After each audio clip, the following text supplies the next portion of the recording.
রহমান রহিম আল্লাহ তাআলার নামে। সূরা বনী ইসরাঈল। রহমান রহিম আল্লাহ তাআলার নামে। পবিত্র ও মহিমান্বিত সেই আল্লাহ তাআলা, যিনি তাঁর এক বান্দাকে রাতের বেলায় মসজিদে হারাম থেকে মসজিদে আকসায় নিয়ে গেলেন, যার পারিপার্শ্বিকতাকে আমি আগেই বরকতপূর্ণ করে রেখেছিলাম, যেন আমি তাকে আমার অদৃশ্য জগতের কিছু নিদর্শন দেখাতে পারি। মূলত সর্বশ্রোতা ও সর্বস্রষ্টা তো স্বয়ং তিনিই। আমি মূসাকেও কিতাব দিয়েছি। আমি এই কেতাবকে বনী ইসরায়েলের হেদায়েতের উপকরণ বানিয়েছিলাম। আমি আদেশ দিয়েছিলাম, আমাকে ছাড়া অন্য কাউকে তোমরা নিজেদের কর্মবিধায়ক রূপে গ্রহণ করো না। তোমরা হচ্ছে সেসব লোকের বংশধর যাদের আমি নূহের সাথে নৌকায় আরোহণ করিয়েছিলাম। অবশ্যই সে ছিল আমার এক কৃতজ্ঞ বান্দা। আমি বনী ইসরায়েলদের প্রতি তাদের কিতাবের মধ্যে একথার ঘোষণা দিয়েছিলাম, অবশ্যই তোমরা দুবার আমার জমিনে বিপর্যয় সৃষ্টি করবে এবং মানুষের উপর তখন বড় বেশি বাড়াবাড়ি করবে।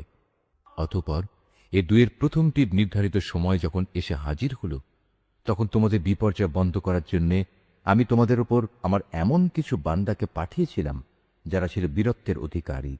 অতঃপর তারা তোমাদের ঘরে ঘরে প্রবেশ করে সব কিছুই তছনছ করে দিয়ে গেল। আর এভাবেই আমার শাস্তির প্রতিশ্রুতি কার্যকর হয়ে থাকে। অতঃপর আমি দুশমনদের উপর বিজয় দিয়ে দ্বিতীয়বার তোমাদের সুদিন ফিরিয়ে দিলাম এবং ধন সম্পদ ও সন্তান সন্ততি দিয়ে তোমাদের আমি সাহায্য করলাম। সর্বোপরি এ জনপদে আমি তোমাদের সংখ্যাগরিষ্ঠ করলাম।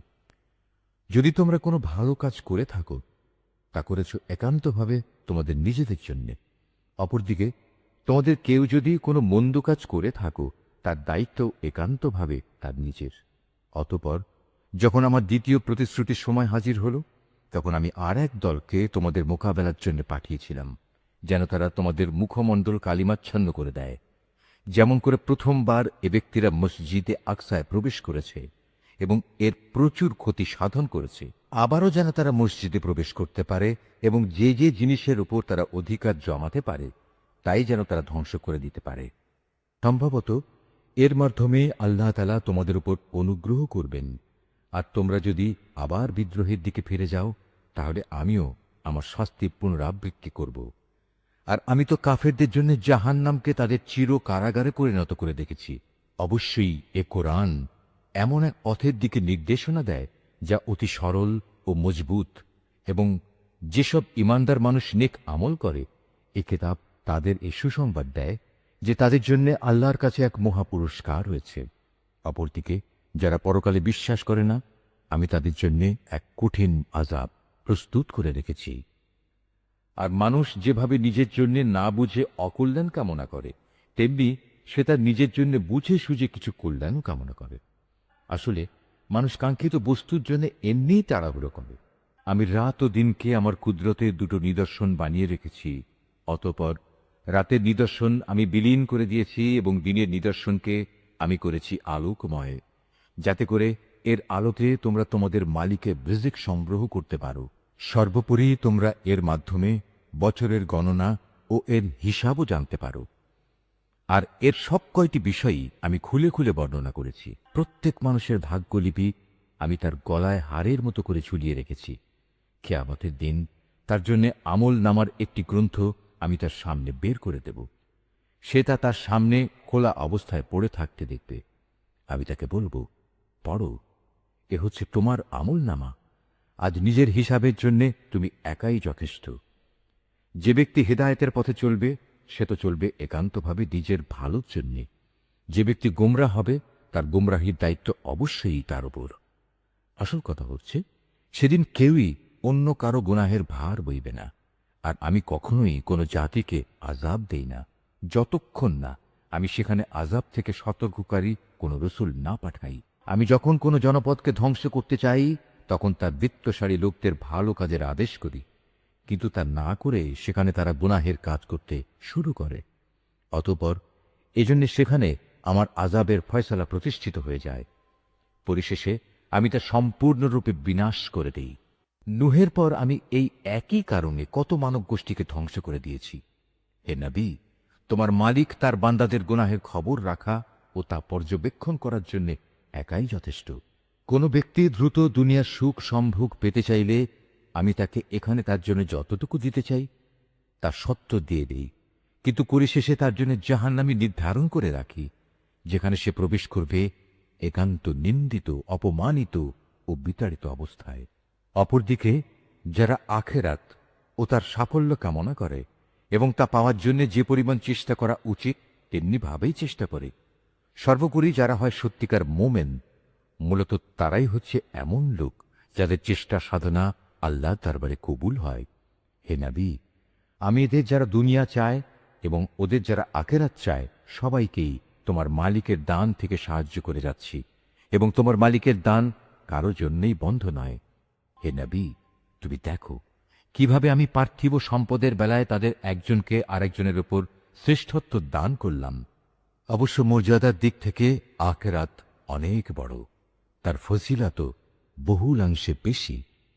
হে মানুষ, আল্লাহর সাথে তোমরা অন্য কাউকে মাবুদ বানিও না, নতুবা পরকালে তোমরা নিন্দিত, অপমানিত ও নিঃসহায় হয়ে পড়বে। তোমার মালিক আদেশ করছেন, তোমরা তাকে বাদ দিয়ে অন্য কারো ইবাদত করো না, এবং তোমরা তোমাদের পিতামাতার সাথে সৎ ব্যবহার করো। তাদের একজন কিংবা উভয়ই যদি তোমার জীবদ্দশায় বার্ধক্যে উপনীত হয়, তাহলে তাদের সাথে বিরক্তিসূচক কিছু বলো না এবং কখনো তাদের ধমক দিও না। তাদের সাথে সম্মানজনক ভদ্রজনিত কথা বলবে। অনুকম্পায় তুমি ওদের প্রতি বিনয় অবনত থেকো এবং বলো, হে আমার মালিক, ওদের প্রতি ঠিক সেভাবেই তুমি দয়া করো যেমনি করে শৈশবে ওরা আমাকে লালন পালন করেছিল। আসলে তোমাদের মালিক তোমাদের মনের ভেতরে যা আছে তা ভালো করেই জানেন। তোমরা সত্যিই যদি ভালো মানুষ হয়ে থাকো, তাহলে আল্লাহ তাআলা তা মাফ করে দেবেন। কেননা যারা তওবা করে তিনি তাদের গুনাহ মাফ করে দেন, আত্মীয় স্বজনকে তাদের যথার্থ পাওনা আদায় করে দেবে, অভাবগ্রস্ত এবং মুসাফিরদেরও তাদের হক আদায় করে দেবে। কখনো অপব্যয় করো না। অবশ্যই অপব্যয়কারীরা হচ্ছে শয়তানের ভাই, আর শয়তান হচ্ছে তার মালিকের প্রতি বড়ই অকৃতজ্ঞ। যদি তোমাকে কখনো এ হকদারদের বিমুখ করতেই হয়, এ কারণে যে তাকে দেওয়ার মতো সম্পদ তোমার কাছে নেই এবং তুমি তোমার মালিকের কাছ থেকে অনুগ্রহ কামনা করছো, যা পাওয়ার তুমি আশাও রাখো, তাহলে একান্ত নম্রভাবে তাদের সাথে কথা বলো। কখনো নিজের ব্যয়ের হাত করদানের সাথে বেঁধে রেখো না, যাতে কার কোনো প্রকাশ পায়। আবার তা সম্পূর্ণ খুলেও রেখো না, অন্যথায় বেশি খরচ করার কারণে তুমি নিন্দিত, নিঃস্ব হয়ে যাবে। তোমার মালিক যাকে চান তার রিজিক বাড়িয়ে দেন, আবার যাকে চান তাকে তা কম করে দেন। অবশ্যই তিনি তার বান্দাদের প্রয়োজন সম্পর্কে ভালোভাবেই জানেন এবং তাদের অবস্থাও তিনি দেখেন। তোমরা তোমাদের সন্তানদের কখনো দারিদ্র্যের ভয়ে হত্যা করো না। আমি যেমন তাদের রিজিক দান করি, তেমনি তোমাদেরও কেবল আমিই রিজিক দান করি। রিজিকের ভয়ে তাদের হত্যা করা হবে অবশ্যই একটি মহাপাপ। তোমরা ব্যভিচারের ধারে কাছেও যেও না। নিঃসন্দেহে এ হচ্ছে একটি অশ্লীল কাজ এবং নিকৃষ্ট পথ। কোন জীবনকে অন্যায়ভাবে হত্যা করো না, যা আল্লাহ তাআলা হারাম করেছেন। যে ব্যক্তিকে অন্যায়ভাবে হত্যা করা হয়, আমি তার উত্তরাধিকারীকে এ অধিকার দিয়েছি, সে চাইলে রক্তের বিনিময় দাবি করতে পারে, তবে সে যেন হত্যার প্রতিশোধ নেয়ার ব্যাপারে বাড়াবাড়ি না করে, কেননা হত্যার মামলায় যে ব্যক্তি মজলুম তাকেই সাহায্য করা হবে। এতিমদের মাল সম্পদের কাছেও যেও না, তবে এমন কোন পন্থায় যা এতিমের জন্য উত্তম বলে প্রমাণিত হয় তা বাদে, যতক্ষণ পর্যন্ত সে এতিম তার বয়ঃপ্রাপ্তির পর্যায়ে উপনীত হয় এবং তোমরা এদের দেয়া যাবতীয় প্রতিশ্রুতি মেনে চলো, কেননা কিয়ামতের দিন এ প্রতিশ্রুতির ব্যাপারে তোমাদের জিজ্ঞাসাবাদ করা হবে। কোনো কিছু পরিমাপ করার সময় মাপ কিন্তু পুরোপুরিই করবে, আর ওজন করার জিনিস হলে দাঁড়িপাল্লা সোজা করে ধরবে। লেনদেনের ব্যাপারে এই হচ্ছে উত্তম পন্থা এবং পরিণামের দিক থেকে এটাই হচ্ছে উৎকৃষ্ট। যে বিষয়ে তোমার কোনো জ্ঞান নেই, অযথা তার পেছনে পড়ো না, কেননা কিয়ামতের দিন কান, চোখ ও অন্তর এ সব কয়টির ব্যবহার সম্পর্কে তাকে জিজ্ঞেস করা হবে।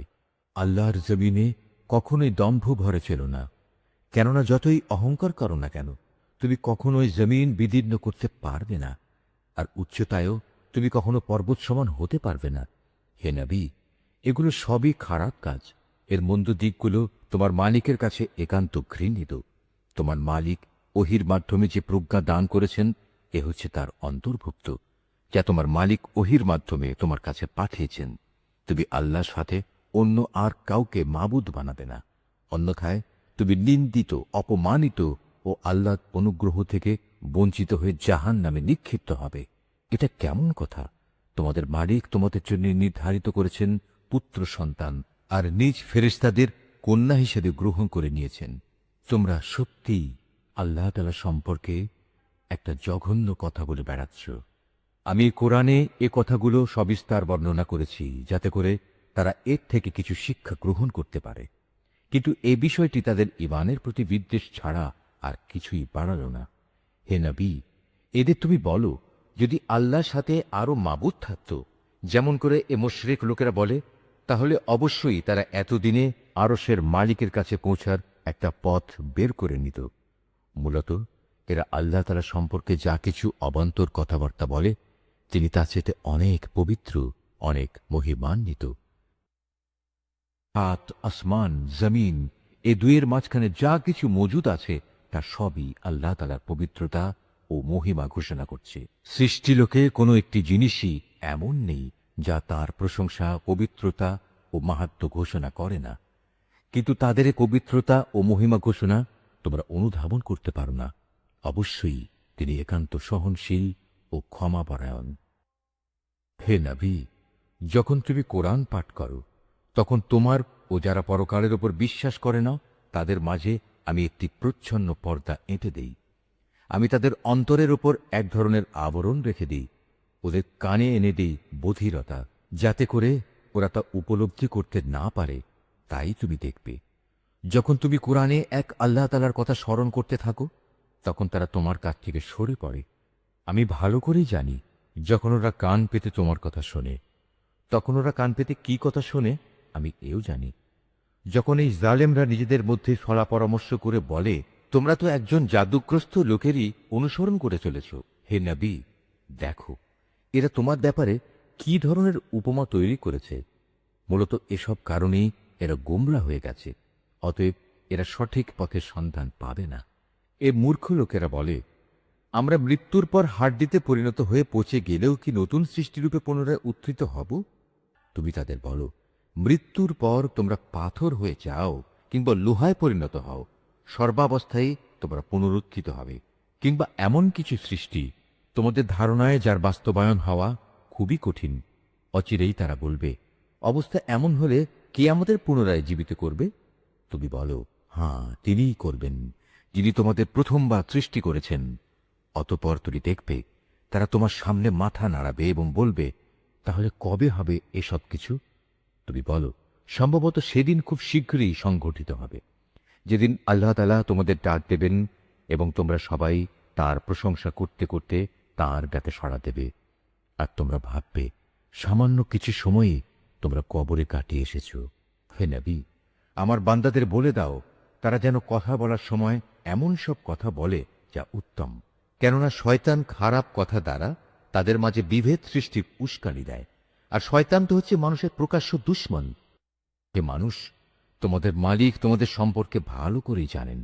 তিনি চাইলে তোমাদের উপর দয়া করেন, আবার চাইলে তিনি তোমাদের শাস্তি দেন। হে নবী, আমি তো তোমাকে তাদের উপর কোনো অভিভাবক করে পাঠাইনি। তোমার মালিক তাদের ভালো করেই জানেন যা আসমান সমূহ ও জমিনের মাঝে মজুদ রয়েছে। আমি এক একজন নবীকে এক একজনের উপর মর্যাদা দান করেছি।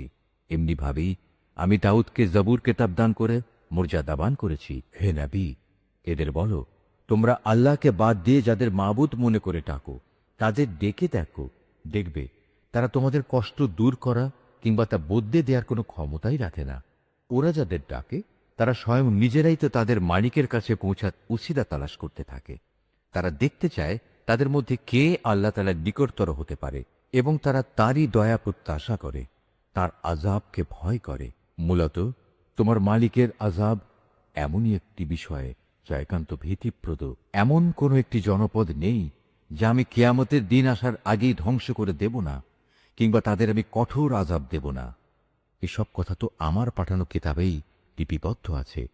আমাকে আযাবের নিদর্শন সমূহ পাঠানো থেকে এছাড়া অন্য কোনো কিছুই নিবৃত্ত করতে পারেনি যে তাদের আগের লোকেরা তা অস্বীকার করেছে। আমি সামুদ জাতিকে দৃশ্যমান নিদর্শন হিসেবে একটি উষ্ট্রি পাঠিয়েছিলাম, অতঃপর তারা আমার সেই নিদর্শনের সাথে জুলুম করেছে। আসলে আমি ভয় দেখানোর জন্যেই তাদের কাছে আযাবের নিদর্শনসমূহ পাঠাই। হে নবী, স্মরণ করো যখন আমি তোমাকে বলেছিলাম তোমার মালিক জ্ঞানের পরিধি দিয়ে সব মানুষদের পরিবেষ্টন করে আছেন। যে স্বপ্ন আমি তোমাকে দেখিয়েছিলাম তাকে আমি আসলে মানুষদের জন্য পরীক্ষার বিষয় বানিয়ে দিয়েছিলাম, এবং সে গাছকেও পরীক্ষার কারণ বানিয়েছি, যার প্রতি কোরআনে অভিশাপ দেওয়া হয়েছে। এভাবেই আমি তাদের ভয় দেখাই। মূলত আমার ভয় দেখানো তাদের গুমরাহি কেবল বাড়িয়ে দিয়েছে। স্মরণ করো যখন আমি ফেরেশতাদের বললাম তোমরা আদমকে সাজদা করো, তখন তারা সবাই আমার আদেশে সেজদা করল, ইবলিস ছাড়া। সে বলল, আমি কিভাবে তাকে সেজদা করব যাকে তুমি মাটি থেকে সৃষ্টি করেছ? সে বলল, তুমি কি একে দেখেছ যাকে তুমি আমার উপর মর্যাদা দান করলে? যদি তুমি আমাকে কিয়ামত পর্যন্ত অবকাশ দাও, তাহলে আমি অবশ্যই তার গোটা বংশধরদের নিজের আয়ত্তে নিয়ে আসব, তবে একটি ক্ষুদ্র দল ছাড়া যারা বেঁচে থাকতে পারবে।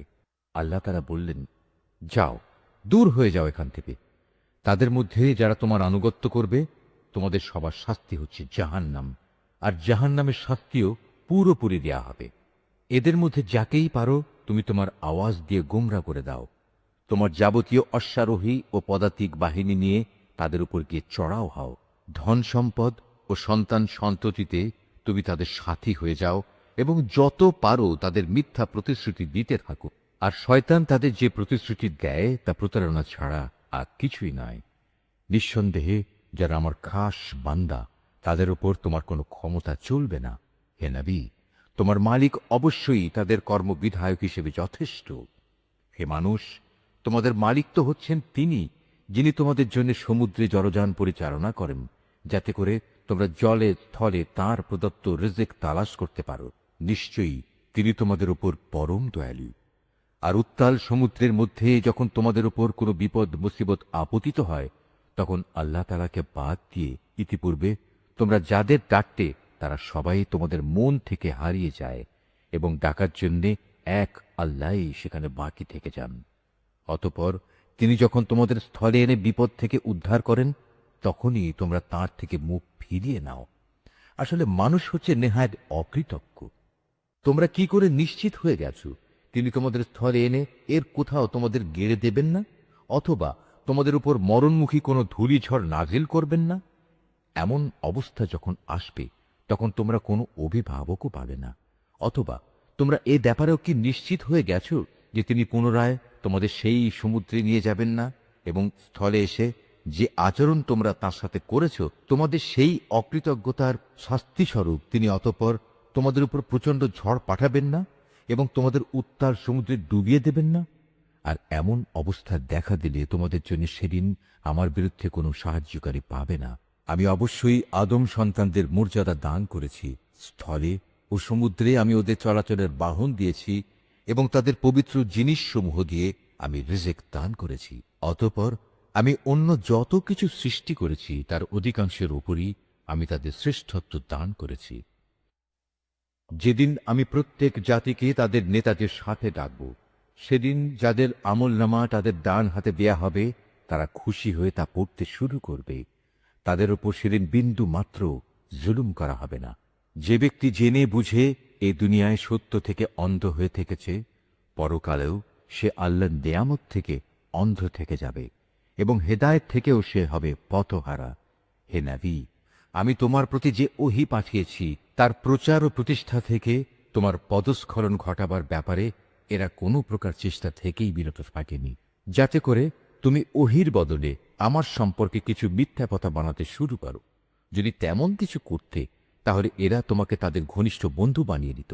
যদি আমি তোমাকে তখন অবিচল না রাখতাম, তাহলে তুমি অবশ্যই তাদের দিকে সামান্য কিছুটা হলেও ঝুঁকে পড়তে। আর এমনটি যদি হতো, তাহলে এ জীবনে যেমন আমি তোমাকে দ্বিগুণ শাস্তি আস্বাদন করাতাম, তেমনি মৃত্যু পরবর্তী কালেও আমি তোমাকে দ্বিগুণ শাস্তি আস্বাদন করাতাম। তুমি আমার বিরুদ্ধে তখন কোনোই সাহায্যকারী পেতে না। হে নবী, এরা এ ব্যাপারেও কোনো চেষ্টা ত্রুটি করেনি যে তোমাকে এ ভূখণ্ড থেকে উৎখাত করে এর বাইরে কোথাও ফেলে দেবে।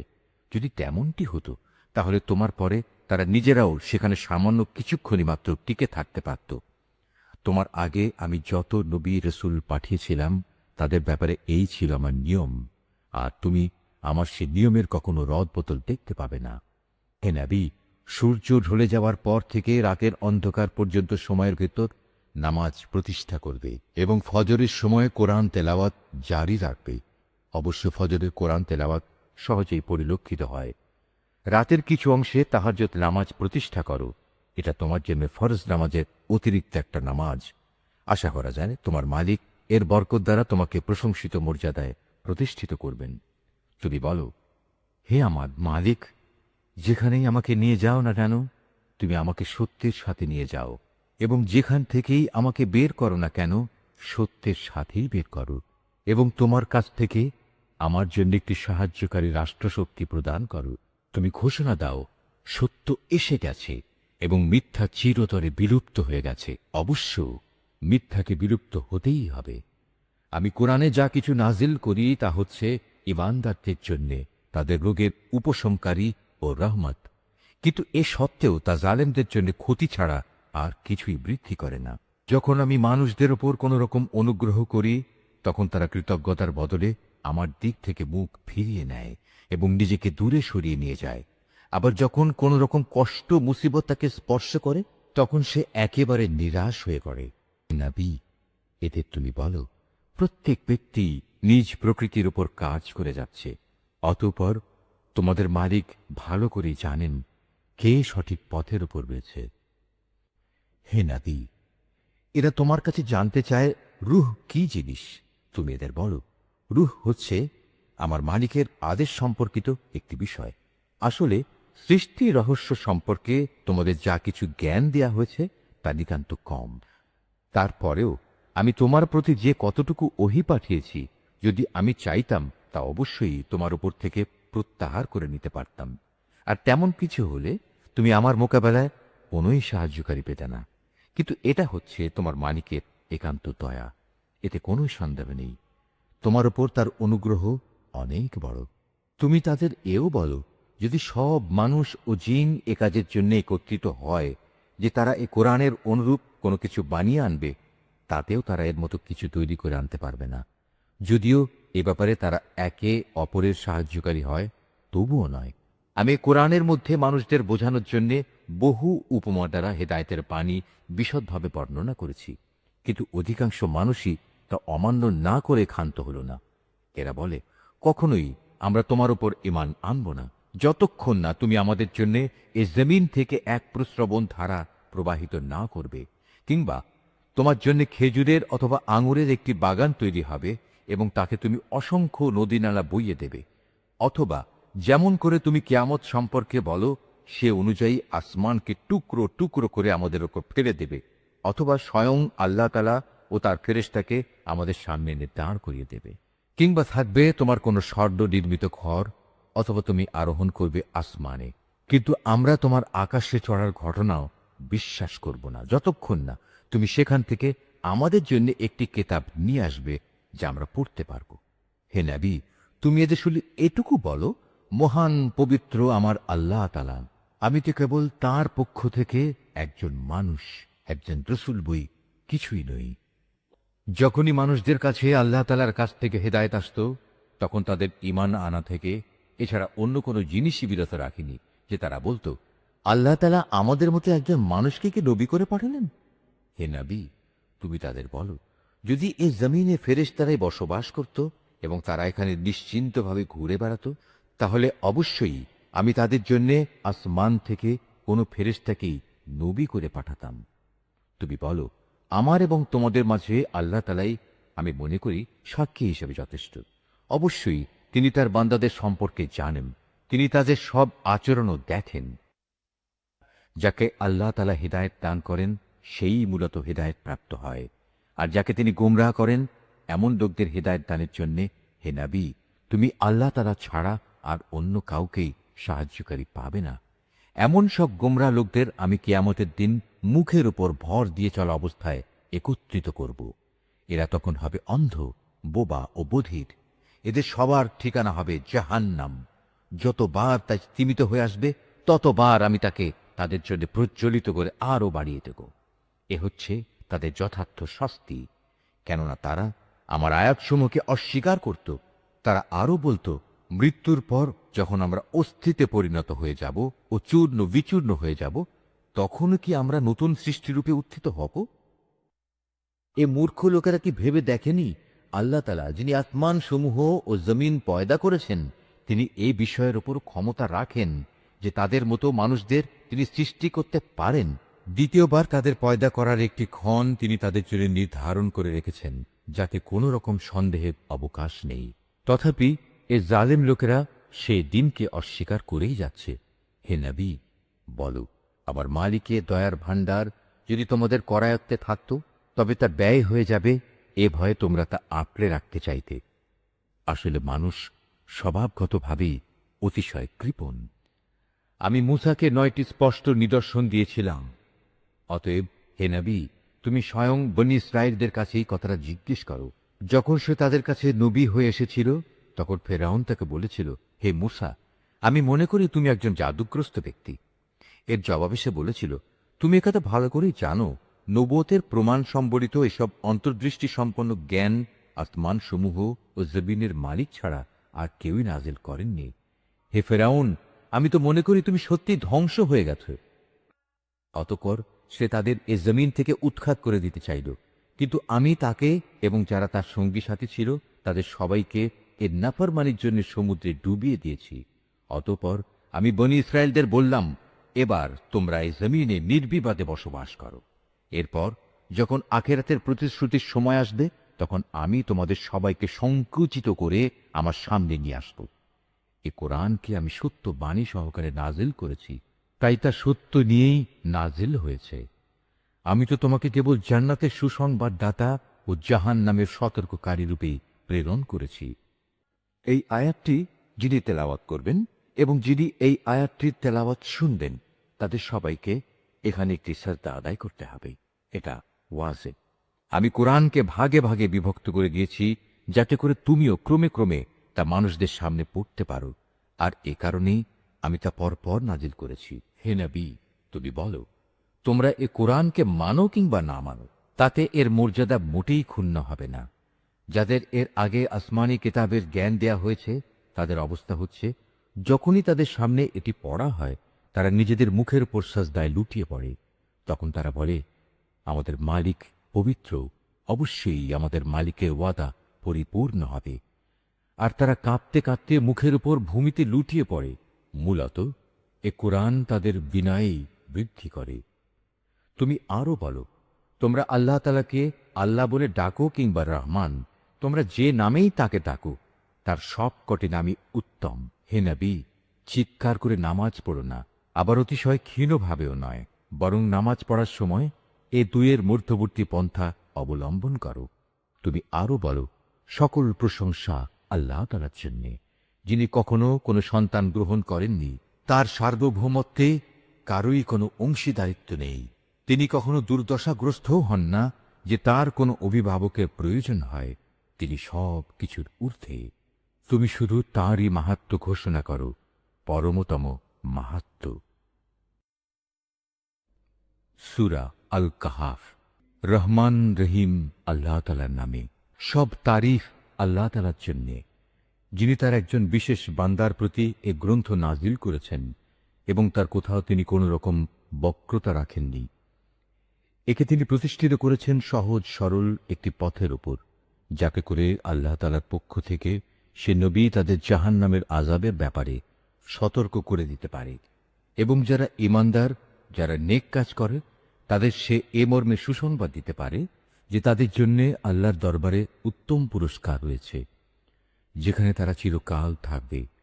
এবং সেসব লোকদেরও ভয় দেখাবে যারা মূর্খের মতো বলে, আল্লাহ তাআলা সন্তান গ্রহণ করেছেন। এ দাবির পক্ষে তাদের কাছে কোনো জ্ঞান সম্মত দলিল প্রমাণ নেই। তাদের বাপ দাদাদের কাছেও এ ব্যাপারে কোনো যুক্তি ছিল না। এটা সত্যিই বড় একটি কঠিন কথা যা তাদের মুখ থেকে বের হচ্ছে। আসলে তারা জঘন্য মিথ্যা ছাড়া কিছুই বলেনি। হে নবী, যদি এরা এ কথার উপর ঈমান না আনে, তাহলে মনে হয় দুঃখ কষ্টে তুমি এর পেছনে নিজেকেই বিনাশ করে দেবে। যা কিছু এই জমিনের বুকে আছে, আমি তাকে তার জন্য শোভা বর্ধনকারী করে পয়দা করেছি, যাতে করে মানুষদের আমি পরীক্ষা করতে পারি যে তাদের মধ্যে কাজকর্মের দিক থেকে কে বেশি উত্তম। অতঃপর একদিন আমি যা কিছু এ জমিনে আছে ধ্বংস করে দিয়ে একে উদ্ভিদ শূন্য মাটিতে পরিণত করে দেব। হে নবী, তুমি গুহা ও পাহাড়ের উপত্যকার অধিবাসীদের সম্পর্কে কি মনে করো? তার আমার নিদর্শনসমূহের মধ্যে একটি বিস্ময়কর নিদর্শন ছিল। ঘটনাটি এমন হয়েছিল, কতিপয় যুবক যখন গুহায় আশ্রয় নিল এবং আল্লাহর দরবারে এই বলে দোয়া করল, হে আমাদের মালিক, একান্ত তোমার কাছ থেকে আমাদের ওপর অনুগ্রহ দান করো। আমাদের এই কাজকর্ম আঞ্জাম দেওয়ার জন্য তুমি আমাদের সঠিক পথ দেখাও। অতঃপর আমি গুহার ভেতরে তাদের কানে বহু বছর ধরে ঘুমের পর্দা লাগিয়ে রাখলাম। তারপর এক পর্যায়ে আমি তাদের ঘুম থেকে উঠিয়ে দিলাম, যাতে করে আমি একথা জেনে নিতে পারি তাদের দুদলের মধ্যে কোন দলটি ঠিক করে বলতে পারে যে তারা কতদিন সেখানে অবস্থান করেছিল। হে নবী, আমি তোমার কাছে তাদের বৃত্তান্ত সঠিকভাবে বর্ণনা করছি। মূলত তারা ছিল কতিপয় নওজোয়ান ব্যক্তি, যারা তাদের মালিকের উপর ঈমান এনেছিল। আমি তাদের হেদায়েতের পথে এগিয়েও দিয়েছিলাম। আমি তাদের অন্তঃকরণকে ধৈর্য দ্বারা দৃঢ়তা দান করেছি। যখন তারা আল্লাহর পথে দাঁড়িয়ে গেল এবং ঘোষণা করল, আমাদের মালিক তো হচ্ছেন তিনি, যিনি আসমান সমূহ ও জমিনের মালিক, আমরা কখনো আল্লাহ তাআলা ছাড়া আর কাউকে ডাকব না। যদি আমরা এমন অযৌক্তিক কথা বলি, তাহলে তা হবে মারাত্মক দিন বিরোধী কাজ। এরা হচ্ছে আমাদের স্বজাতির লোক, যারা তাকে বাদ দিয়ে অসংখ্য মাবুদের গোলামি গ্রহণ করেছে। তারা যদি সত্যবাদী হয়, তাহলে তারা স্পষ্ট দলিল নিয়ে আসে না কেন? তার চেয়ে বড় জালেম আর কে, যে আল্লাহ তাআলার উপর মিথ্যা আরোপ করে? অতঃপর জোয়ানরা পরস্পরকে বলল, আল্লাহ তাআলা ছাড়া অন্যদের যারা মাবুদ বানায়, তাদের কাছ থেকে তোমরা যখন বিচ্ছিন্ন হয়ে চলেই গেলে, তখন তোমরা এখান থেকে বের হয়ে বিশেষ একটি গুহায় গিয়ে আশ্রয় নাও। তোমাদের মালিক তোমাদের উপর তার রহমতের ছায়া বিস্তার করে দেবেন এবং তোমাদের বিষয়গুলো তোমাদের জন্য সহজ করে দেবেন। হে নবী, তুমি যদি সে গুহা দেখতে, তাহলে দেখতে পেতে তারা তার মধ্যবর্তী এক প্রশস্ত চত্বরে অবস্থান করছে। সূর্য তার উদয়কালে তাদের গুহার দক্ষিণ পাশ দিয়ে হেলে যাচ্ছে, আবার যখন তা অস্ত যায় তখন তা গুহার বাম পাশ দিয়ে অতিক্রম করে। সূর্যের প্রখরতা কখনো তাদের কষ্টের কারণ হয় না। আসলে এ সবই হচ্ছে আল্লাহ তাআলার কুদরতের নিদর্শন। এ সব নিদর্শনের মাধ্যমে আল্লাহ তাআলা যাকে হেদায়েত দান করেন, সেই একমাত্র হেদায়েত প্রাপ্ত হয়, আর যাকে তিনি গোমরাহ করেন, সে কখনো কোনো পথ প্রদর্শনকারী ও অভিভাবক পেতে পারে না। হে নবী, তুমি যদি দেখতে, তাহলে তুমি তাদের ভাবতে তারা বুঝি জেগেই রয়েছে, যদিও তারা ছিল ঘুমন্ত। আমি তাদের কখনো ডানে কখনো বামে পরিবর্তন করে দিতাম। তাদের কুকুরটি গুহার সামনে তার হাত দুটি প্রসারিত করে পাহারারত অবস্থায় বসেছিল। তুমি যদি তাদের দিকে সত্যি উঁকি মেরে দেখতে, তাহলে তুমি অবশ্যই তাদের কাছ থেকে পেছন ফিরে পালিয়ে যেতে এবং তাদের এ আজব দৃশ্য দেখে তুমি নিঃসন্দেহে ভয়ে আতঙ্কিত হয়ে যেতে। এভাবেই তাদের আমি ঘুম থেকে উঠিয়ে দিলাম, যাতে করে তারা তাদের অবস্থান সম্পর্কে নিজেরা পরস্পরে জিজ্ঞাসাবাদ করে। কথা প্রসঙ্গে তাদের মধ্যে থেকে এক ব্যক্তি বলল, বলতো, তোমরা এ গুহায় কতকাল অবস্থান করেছ? তারা বলল, বড় জোর একদিন কিংবা তার চাইতেও কম সময় আমরা এখানে অবস্থান করেছি। অতঃপর যখন তারা একমত হতে পারল না, তখন তারা বলল, তোমাদের মালিকই একথা জানেন, তোমরা এ গুহায় কতকাল অবস্থান করেছ। এখন সে বিতর্ক রেখে বরং তোমরা তোমাদের একজনকে তোমাদের এ রৌপ্য মুদ্রা সহ শহরে পাঠাও। সে বাজারে গিয়ে দেখুক কোন খাবার উত্তম, সেখান থেকে কিছু খাবার তোমাদের কাছে নিয়ে আসুক। সে যেন বিচক্ষণতার সাথে কাজ করে এবং সে যেন কাউকেই তোমাদের ব্যাপারে কিছু জানতে না দেয়। যদি তারা তোমাদের সম্পর্কে জানতে পারে, তাহলে তারা তোমাদের প্রস্তরাঘাত করে হত্যা করবে, কিংবা তোমাদের জোর করে তারা তাদের দিনে ফিরিয়ে নেবে। আর একবার তেমনটি হলে কখনোই তোমরা মুক্তি পাবে না। আর এভাবেই আমি একদিন তাদের ব্যাপার শহরবাসীদের জানিয়ে দিলাম, যাতে করে তারা একথা জানতে পারে, মৃতকে জীবন দেওয়ার ব্যাপারে আল্লাহ তাআলার ওয়াদা আসলেই সত্য এবং কিয়ামতের আসার ব্যাপারেও কোনো রকম সন্দেহ নেই। যখন তারা নিজেদের মধ্যে এ নিয়ে বিতর্ক করে যাচ্ছিল, তখন কিছু লোক বলল, তাদের সম্মানে তাদের ওপর একটি স্মৃতিসৌধ নির্মাণ করে দাও। আসলে তোমাদের মালিকই তাদের সম্পর্কে সর্বাধিক খবর রাখেন। অপরদিকে যেসব মানুষ তাদের কর্তব্য কাজের উপর বেশি প্রভাবশালী ছিল, তারা বলল, স্মৃতিসৌধ বানানোর বদলে চলো আমরা তাদের উপর একটি মসজিদ বানিয়ে দেই। কিছু লোক বলে, গুহার অধিবাসীরা ছিল 3 জন, ওদের মধ্যে চতুর্থটি ছিল ওদের পাহারাদার কুকুর। আবার কিছু লোক বলে তারা ছিল 5 জন, তাদের ষষ্ঠটি ছিল ওদের কুকুর। আসলে অজানা অদেখা বিষয়সমূহের প্রতি এরা খামাখা অনুমান নিক্ষেপ করি এ সব কিছু বলছে। তাদের কেউ বলে ওরা ছিল 7 জন এবং অষ্টমটি ছিল তাদের কুকুর। হে নবী, তুমি এদের বলো, হ্যাঁ, আমার মালিক ভালো করেই জানেন ওদের আসল সংখ্যা কত ছিল। তাদের সংখ্যা খুব কম সংখ্যক লোকই বলতে পারে। তুমিও এদের ব্যাপারে সাধারণ আলোচনার বাইরে বেশি বিতর্ক করো না এবং তাদের সম্পর্কে খামাখা অন্য মানুষদের কাছেও জিজ্ঞাসাবাদ করো না। হে নবী, কখনো কোনো কাজের ব্যাপারে একথা বলো না, এ কাজ আমি আগামীকাল করব। হ্যাঁ, বরং এভাবে বলো, আল্লাহ তাআলা যদি চান তাহলেই আমি আগামীকাল এ কাজটা করব। যদি কখনো কোনো কিছু ভুলে যাও তাহলে তোমার মালিককে স্মরণ করো এবং বলো, সম্ভবত আমার মালিক এ কাহিনীর চাইতে নিকটতর কোনো কল্যাণ দিয়ে আমাকে পথ দেখাবেন। তারা তাদের এ গুহায় কাটিয়েছে মোট 300 বছর। কেউ অবশ্য এর সাথে আরো 9 বছর যোগ করেছে। হে নবী, তুমি বলো, বস্তুত একমাত্র আল্লাহ তাআলাই সঠিক করে বলতে পারেন ওরা গুহায় কত বছর কাটিয়েছে। আসমান সমূহ ও জমিনের যাবতীয় অজানা অদেখা বিষয়ের জ্ঞান তো একমাত্র তার জন্যই নির্দিষ্ট রয়েছে। কত সুন্দর দ্রষ্টা তিনি, কত সুন্দর শ্রোতা তিনি। তিনি ছাড়া তাদের দ্বিতীয় কোনোই অভিভাবক নেই। আল্লাহ তাআলা নিজের কর্তৃত্ব ও ক্ষমতায় অন্য কাউকে কখনো শরীক করেন না। হে নবী, তোমার উপর তোমার মালিকের যে কিতাব নাজিল করা হয়েছে তা তুমি তেলাওয়াত করতে থাকো। তার কিতাবে বর্ণিত কথাবার্তা রদবদল করার কেউই নেই। তিনি ছাড়া তুমি আর কোনোই আশ্রয়স্থল পাবে না। হে নবী, তুমি নিজেকে সদা সেসব মানুষদের সাথে রেখে চলবে যারা সকাল সন্ধ্যায় তাদের মালিককে ডাকে। তারা একমাত্র তারই সন্তুষ্টি কামনা করে এবং কখনো তাদের কাছ থেকে তোমার স্নেহের দৃষ্টি ফিরিয়ে নিও না। কখনো এমন কোনো ব্যক্তির কথা মতো চলো না যার অন্তঃকরণকে আমি আমার স্মরণ থেকে গাফেল করে দিয়েছি। আর যে ব্যক্তি নিজের প্রবৃত্তির গোলামি করতে শুরু করেছে এবং যার কার্যকলাপ আল্লাহ তাআলার সীমানা লঙ্ঘন করেছে। হে নবী, তুমি বলো, এ সত্য দিন তোমাদের মালিকের পক্ষ থেকে এসেছে। সুতরাং যার ইচ্ছা সে এর উপর ঈমান আনুক, আর যার ইচ্ছা সে তা অস্বীকার করুক। আমি তো এ অস্বীকারী জালেমদের জন্য এমন এক আগুন প্রস্তুত করে রেখেছি যার বেষ্টনী তাদের পুরোপুরি পরিবেষ্টন করে রাখবে। যখন তারা পানির জন্য ফরিয়াদ করতে থাকবে তখন এমন এক গলিত ধাতুর মতো পানীয় দ্বারা তাদের ফরিয়াদের জবাব দেয়া হবে যা তাদের সমগ্র মুখমণ্ডল জ্বালিয়ে পুড়িয়ে দেবে। কি ভীষণ হবে সে পানীয়, আর কি নিকৃষ্ট হবে তাদের আশ্রয়ের স্থানটি। আর যারাই আল্লাহ তাআলার উপর ঈমান এনেছে এবং ভালো কাজ করেছে তাদের কোনো আশঙ্কা নেই। আমি কখনো তাদের বিনিময় বিনষ্ট করি না যারা নেক কাজ করে।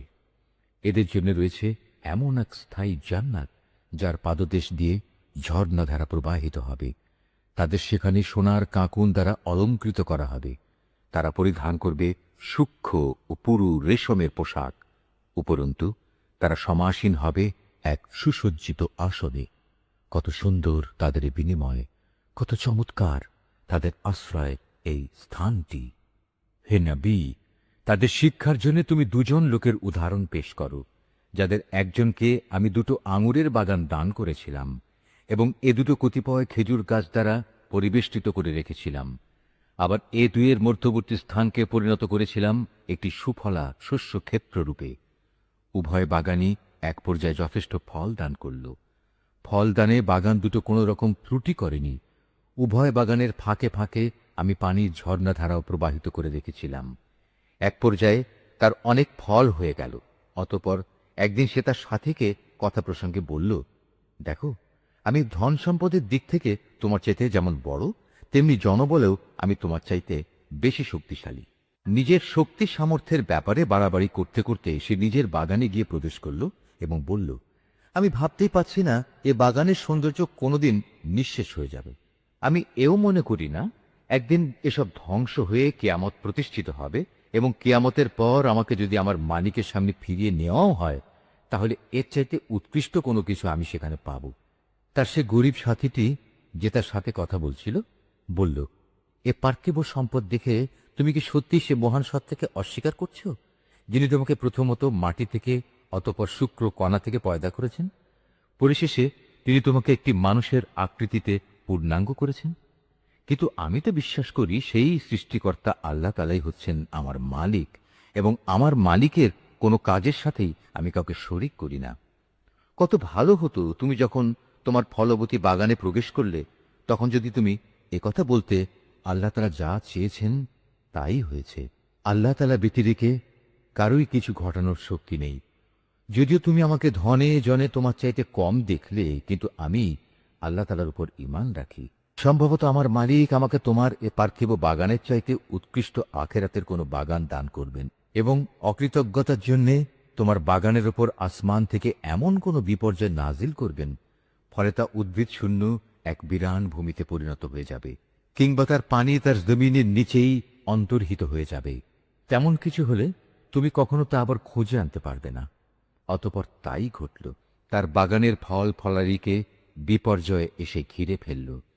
তখন সে ব্যক্তি সেই ব্যয়ের ওপর, যা সে বাগানের শোভাবর্ধনের পেছনে করেছিল, হাতের ওপর হাত রেখে আক্ষেপ করতে লাগল।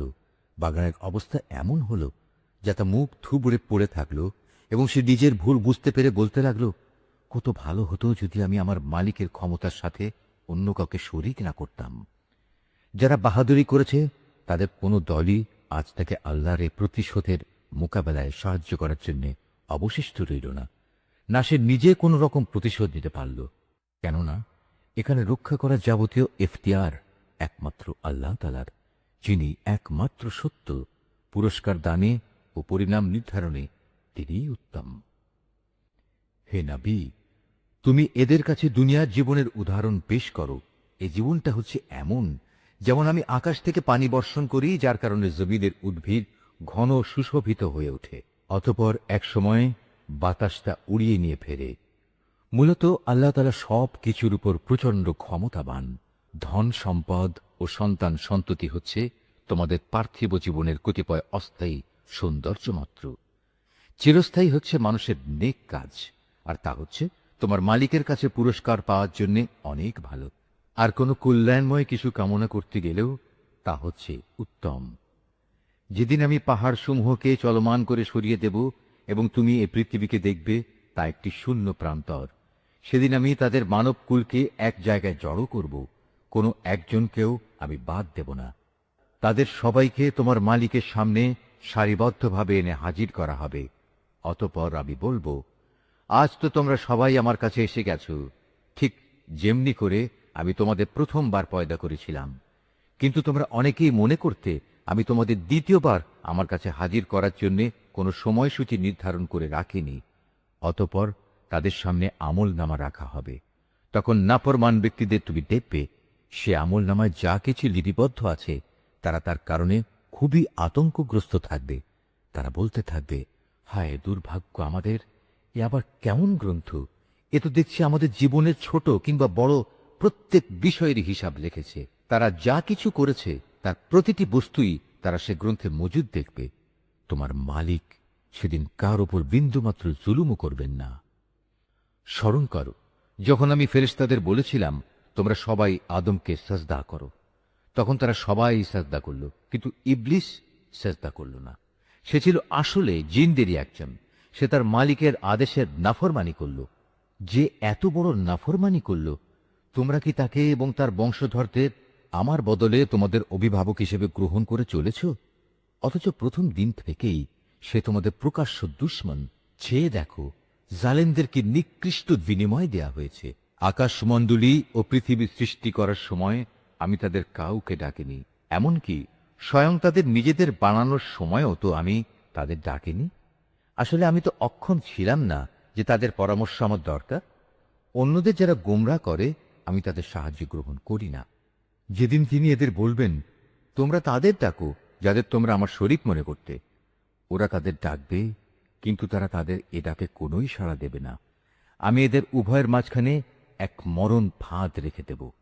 এ নাফরমান লোকেরা যখন আযাব দেখতে পাবে, তখন তারা বুঝে যাবে তারা এক্ষুনি সেখানে গিয়ে পতিত হচ্ছে। আর একবার সেখানে পতিত হলে ওরা তা থেকে কখনোই মুক্তির পথ পাবে না।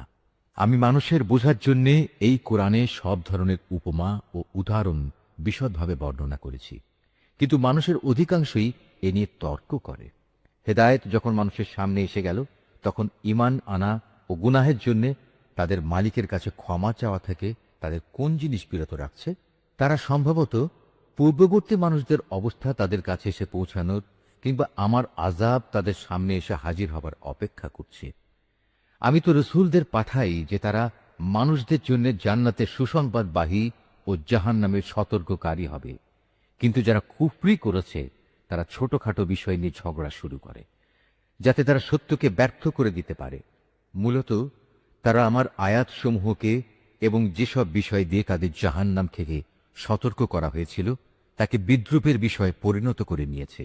তার চেয়ে বড় জালেম আর কে আছে, যাকে তার মালিকের আয়াতসমূহ স্মরণ করিয়ে দেয়া হচ্ছে এবং সে এর থেকে মুখ ফিরিয়ে নিচ্ছে। সর্বোপরি যা কিছু গুনাহের বোঝা তার হাত দুটো অর্জন করেছে, সে তা ভুলে যায়। আমি তাদের অন্তরের উপর জাহেলিয়াতের আবরণ লাগিয়ে দিয়েছি, যেন তারা সত্য দিন বুঝতে না পারে।